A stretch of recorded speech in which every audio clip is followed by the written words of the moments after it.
Hello friends and welcome to পিনাজ হেসেল। আজকে বানাবো চিকেন মালাই কোফতা। একদম নরম হবে কোফতা ও গ্রেভিও হবে খুব মজাদার। খুবই সোজা ও মজাদার রেসিপিতে চলুন ট্রাই করা যাক।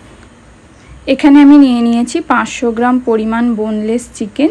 এর মধ্যে আমি দিয়ে দেব 2 চামচ পরিমাণ আদা রসুন বাটা, দিয়ে দেব 2 চামচ পরিমাণ পেঁয়াজ বাটা,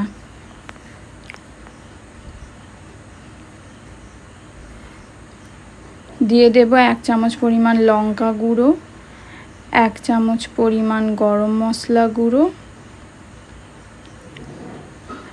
হাফ চামচ পরিমাণ গোলমরিচ গুঁড়ো, নুন স্বাদ অনুযায়ী, দিয়ে দেব হাফ চামচ পরিমাণ জিরে গুঁড়ো, দিয়ে দেব 2 চামচ পরিমাণ ফ্রেশ ক্রিম,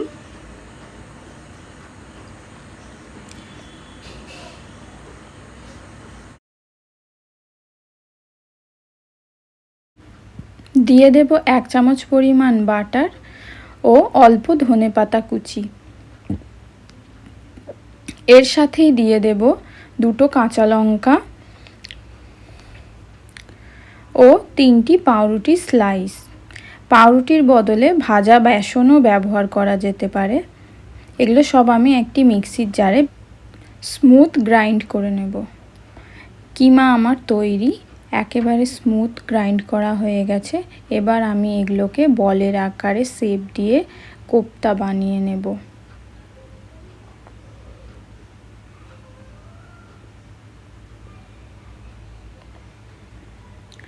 একইভাবে আমি বাকিগুলোও বানিয়ে নেব। এখানে আমার 500 গ্রাম চিকেন থেকে 13টা কোফতা তৈরি হয়েছে। আপনারা চাইলে আপনাদের ইচ্ছা মতো কোফতার সাইজ বড় বা ছোট করে নিতে পারেন। এবার চুলোয় একটি প্যান বসিয়ে এর মধ্যে দিয়ে দেব সাদা তেল।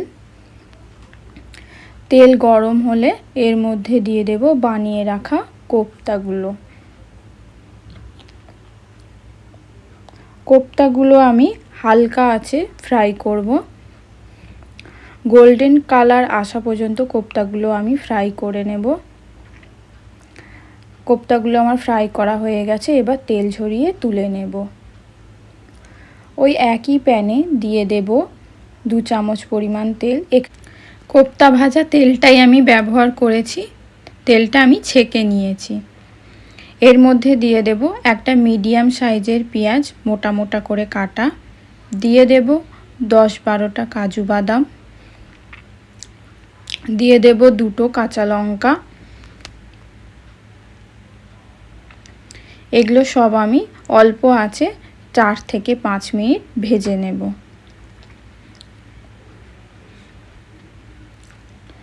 ভাজা হয়ে গেছে, এগুলো আমি তুলে নিয়ে একটি প্লেটে ঠান্ডা করে নেব। ঠান্ডা হয়ে গেলে মিক্সিং জারে এটা আমি ট্রান্সফার করে দেব। এর মধ্যে দিয়ে দেব একটি জয়িত্রী ও 3টি এলাচ। এগুলো সবগুলো আমি একসঙ্গে একটা পেস্ট বানিয়ে নেব।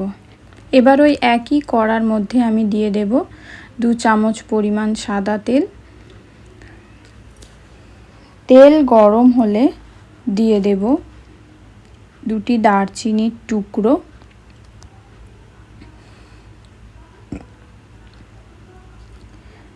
তেজপাতা ও 1 চামচ পরিমাণ আদা রসুন বাটা। গ্যাসের ফ্লেমটা কিন্তু লোই রাখতে হবে। লো আছে আমি এগুলো একটু 30 থেকে 40 সেকেন্ড নেড়ে চেড়ে ফ্রাই করে নেব।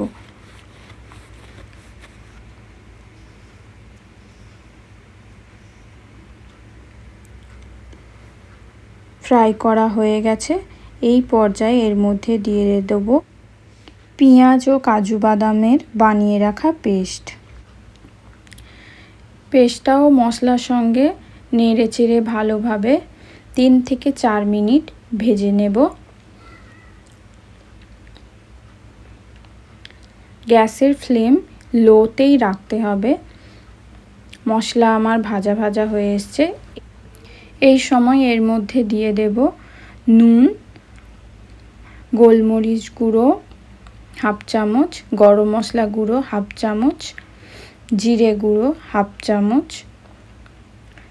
সব কিছু মশলা ভালোভাবে নেড়ে চেড়ে গ্রেভির সঙ্গে মিশিয়ে দেব। মশলা মেশানো হয়ে গেছে। এবার এর মধ্যে দিয়ে দেব হাফ কাপ পরিমাণ টক দই। টক দই দেওয়ার সময় গ্যাসের ফ্লেমটা লোতে রাখতে হবে, না হলে গ্রেভি কেটে যাওয়ার সম্ভাবনা থাকে। টক দই দেওয়া হয়ে গেছে। এবার টক দইটা আমি গ্রেভির সঙ্গে ভালোভাবে মিশিয়ে দেব। এবার এর মধ্যে দিয়ে দেব 2 চামচ পরিমাণ ফ্রেশ ক্রিম। ফ্রেশ ক্রিমটাও গ্রেভির সঙ্গে নেড়ে চেড়ে ভালোভাবে মিশিয়ে নেব।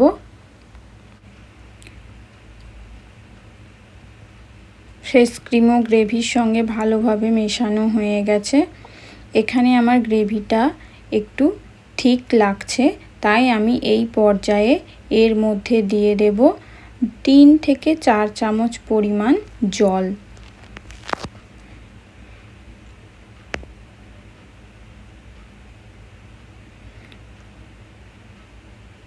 জল দেয়া হয়ে গেলে গ্রেভিটা ভালোভাবে নেড়ে নেব। জল মেশানো গ্রেভি এবার আমি ভালোভাবে ফুটতে দেব।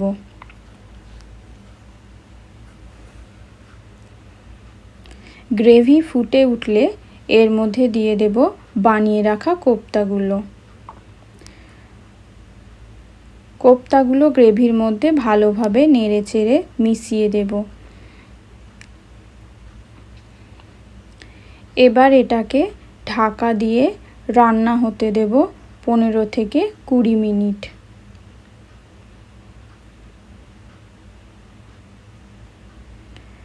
মাঝে মাঝে ঢাকনা খুলে নেড়ে চেড়ে দিতে হবে, না হলে গ্রেভি নিচে থেকে লেগে যাওয়ার সম্ভাবনা থাকে। ফিরে এলাম 20 মিনিট পর। চিকেন মালাই কোপ্তা আমার তৈরি। এখন আমি উপর থেকে দিয়ে দেব ক্রাশ করে রাখা কাসুরি মেথি। এতে কাসুরি মেথির একটা ভালো গন্ধ বের হয়। একেবারে স্মুথ গ্রেভি তৈরি হয়েছে। এবার আমি গ্যাসের ফ্লেমটা অফ করে দেব এবং একটা প্লেটে পরিবেশন করে দেখাবো। ভিডিওটি ভালো লাগলে লাইক, শেয়ার অ্যান্ড সাবস্ক্রাইব করবেন।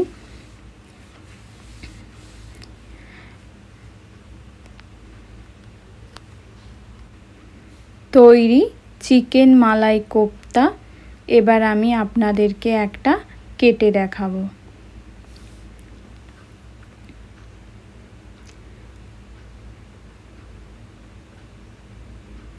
দেখুন কোপ্তা কত নরম হয়েছে, একদম স্মুথ সিল্কি গ্রেভি তৈরি হয়েছে। ভিডিওটি ভালো লাগলে আমার চ্যানেল সাপোর্ট করুন।